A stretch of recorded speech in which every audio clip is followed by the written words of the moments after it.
Welcome into another edition of the Old North State Sports Show, folks. Thank you guys for tuning in. As always, please hit that subscribe button or follow. If you're listening to this podcast, you can call the show at 910-679-6927. Folks, a few things to get in today. Number one, we're not going to have any of the graphics, keeping it low-key right now as we gear up for what's going to be a really busy time over the next few weeks. So taking some time off personally from making graphics for right now, but don't worry, they're going to be coming back. Anyways, we got to start with the latest news you can see here. We're going to talk about Jaylen Walker, who is a projected pick for the Carolina Panthers at number 8 in a lot of mock drafts. We're going to talk about some updates related to an injury, how that's going to impact his pro day, and when we may be able to actually see him in action. Shamar Stewart, probably one of the biggest winners, at least from an athletic standpoint, from the combine. There are a lot of people jumping on that train. I don't know that I am ready to do that. We're going to discuss what that means.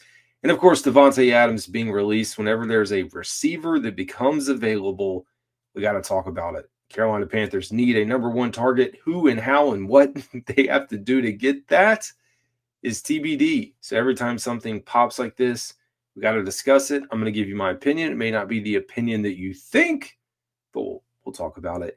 And lastly, as we discuss veterans, drafting, developing, there was an article published by Panthers.com from Darren Gant on the philosophy of the Carolina Panthers. So we're going to dive into that as well. So we don't have any slides to get through. We can go ahead and get the content and get you guys up to speed. Got all my notes right here. So Georgia linebacker projected again to be a pick for the Panthers at number 8, suffered a minor setback. So he sustained a quad strain this past week. He will miss Georgia's pro day on March 12th. Other thing I should say is we plug this. All the pro days are available if you're into that. You can go to Panthers.com. They have the entire list. There's an article they published, did a great job. I'm not going to read you every single pro day because it just is a gauntlet, but it's available. He does plan to hold a private session workout for NFL teams on April 17th that leads you right up to the NFL draft. So we're right around the corner. Anyways, folks, I don't know the significance of this. I don't think it impacts it that much. He did not partake in the on-field drills this past week. GM Dan Morgan did acknowledge Walker's talent, but kept his thoughts on the position or positional fit undisclosed. Again, you think about off-ball, you think about the size, the edge, all those factors that come in with Jaylen Walker. I think it's going to come down to the Panthers want someone that can move around, a chess piece, or do they want a more stout player? And I have a series, or at least I plan to do a series. I always say series. I have a video I was planning to do that talks about the impact on the defensive side of the ball. So if you think about offense, we know hands down quarterback, getting the quarterback position right, it opens up the door for a lot of things. On the defensive side of the ball, I don't know who that one player is. You can make a case for edge. That's probably near the top. You can make a case for a linebacker. You can make a case for a cornerback, possibly a safety. But there are many players on the defensive side of the ball in positions where you're just like, I mean, this guy could be it. This guy could be it. So for me, when we think about the Panthers going into this draft and addressing needs, like what player could they draft to fill a void and a need, like, and have the most impact? So anyways, folks, I mean, he's still going to be a big prospect. We're getting all, of course, the news and rumblings of everything that's happening right now. And as we talk about news and rumblings, talk about the rumbling of Shamar Stewart out of Texas A&M. This guy's combine, I don't know if you had a chance to see it, by far one of the biggest winners coming out of this weekend. I think his raw athletic score, Raz, if you're into it, was near perfect. I just don't know that I am 100% sold. Now, he did talk about who he mimics his game after, J.J. Watt, Julius Pepper. Like, we know his athleticism off the charts, 9.99, ran a 4.59 40, a 40-inch vertical, and the dude's over 260 pounds. He's massive. He actually lost a little bit of weight. You now have people who just latched onto this idea of this athletic edge setter. Now, here's the drawback, and this is part of what I posted yesterday, not specifically for Shamar, but just in general. You think about the production, I will tell you there's a lot of articles, there's a lot of people talking about him and his production, and the fact that he only has 4.5 sacks during his entire career at Texas A&M. Over 3 years, 1.5 sacks per year. Very low production. Should scare you.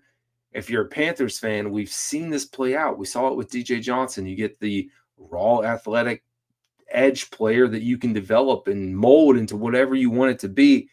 I just don't know that that's the case. And I don't know that that is what the Panthers should focus on. I mean, you understand, at least I do, that his main purpose, if you go back and look, was to defend the run. That's a positive. But if we're being honest, the team desperately needs guys that can get to the quarterback, like point blank, guys that can do it. And I personally would take a guy that did it in college, knows how to do it, he did it, and he can get to the quarterback over, a guy that's going to take some time to get there. Now, that's, you also have to caveat this with, he was in a 4-3 scheme. He was taught to defend the run first, maintain his gap control and integrity. He was also stacked up inside a little bit more than most, so not really outside or over the tackle much, outside of the tackle at a 9 technique or anything like that. So you do have to include that. But for me, I don't know that I am personally sold. I don't know that you could sell me on saying, yeah, we absolutely have to bring this guy in. But it'll be interesting. I mean, stock definitely gone up. I think you're going to continue to see a rotation of potential players at the edge position, linebacker, that, people are going to tie the Carolina Panthers to. And speaking of tying the Carolina Panthers to players, how about Davante Adams? Now, probably a long shot that he's even going to want to come here. He may be wanting to pair up with Carr. Always a possibility. May wait to see where Aaron Rodgers goes. I think I'll tell you, Davante Adams is 32 years old, and some people may immediately shut down the idea of bringing him in, and probably a few other guys that are close to that age.